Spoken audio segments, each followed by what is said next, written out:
I do now want to talk about the case you and I talked about a month ago, and that was Minnesota. And they threw out the case challenging Trump's candidacy last month. So, A, why the different decisions here? And B, does the Colorado decision impact other states? Well, it doesn't impact them in the sense that it binds or controls any other state. Each one of these states and their highest court are sovereigns, and they control their own.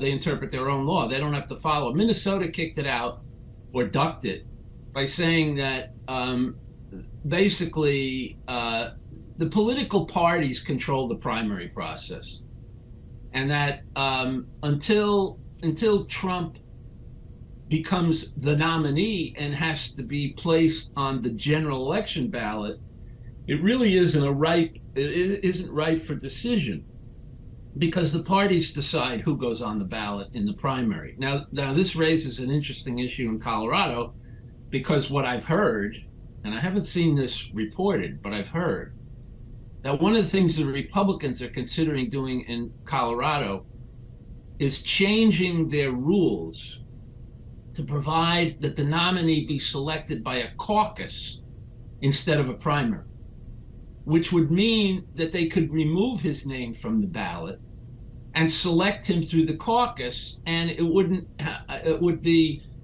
free to do so under this decision because he wouldn't be on a primary ballot, and the Secretary of State wouldn't have to resolve these issues. So, you're saying a caucus basically would be a workaround here for Trump?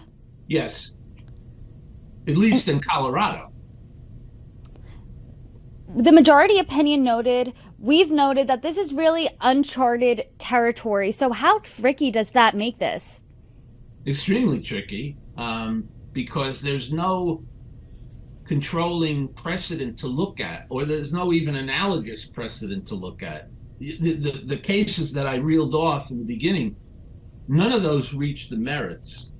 In 1922, the House of Representatives refused to seat a guy named Victor Berger, who was a socialist candidate from Milwaukee, because he had opposed the U.S.'s entry into the war, World War One, and was against the draft. And they claimed that that was, in effect, giving aid and comfort to the enemy under the 14th Amendment. I think that's a ludicrous precedent to rely on, since he wasn't. He was actually charged with the Espionage Act and convicted, and his case was reversed by the Supreme Court. He subsequently re-ran and was seated.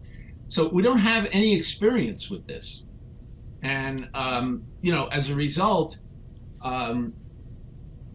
what the lawyers would term this is that the court is writing on a clean slate. And here they've been thrust into the political vortex because the obvious political implications of this. So they're going to be struggling mightily with how to deal with these issues. Now, there are some off-ramps for them. I think they could punt this case and decide they're not going to decide it right away, maybe even until he becomes the nominee.